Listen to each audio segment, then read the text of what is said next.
National Herald Mari Lenana Enforcement Directorate na Sonia Gandhi amasung Rahul Gandhi anigi mathakta sar sit tawrapagi mayok tangase tongan ba state kayada Khongjang Changsinkhre Manipuri oinasu CLP Luchingba leader Okram Ibobi amadi Manipur Pradesh Congress Committee ki President K Mega Sandrana Lusingduna sangangpham da leiba Enforcement Directorate Office Mamang da kholau kaya lauduna Khongjang Changsinkhre Khongjang aduga Mari Lenana CLP leader Okram Ibobi na haiki National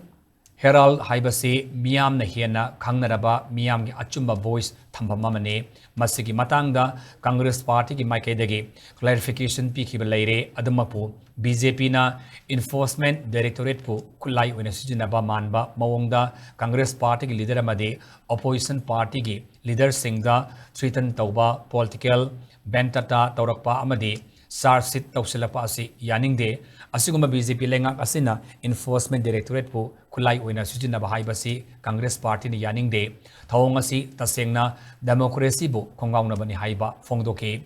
MPCC ki President K Mega Sandrana haikibada thawong asi BJP lengakna Enforcement Directorate pu sujinaduna political bentata tawbani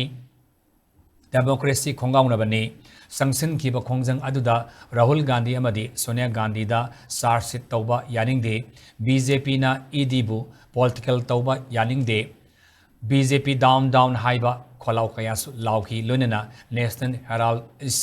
National Herald is through voice of people ED don't become a stooge at the hand of BJP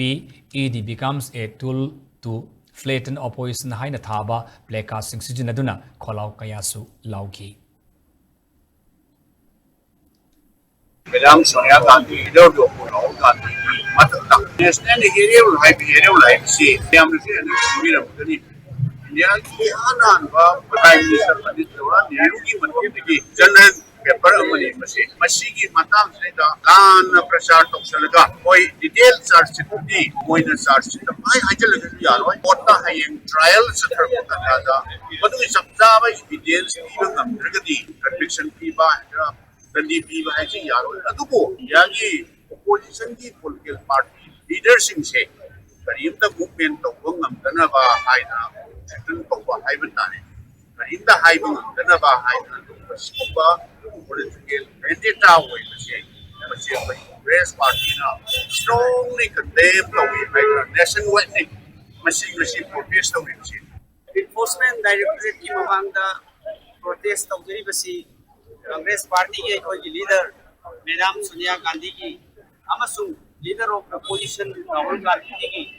मथक ED la sar sit tawrapa amasung masi National Herald ka mari lenana sar sit tawrapa se Congress Party na nationwide protest to si Manipur Pradesh Congress Committee na protest to buni masi ki ED si BJP ki kulai oi sina ba ko yaning de mara laitaba ko leader of opposition Shri Rahul Gandhi ji ma ki batak ED da sar sit to ko yaning de Madam Sonia Gandhi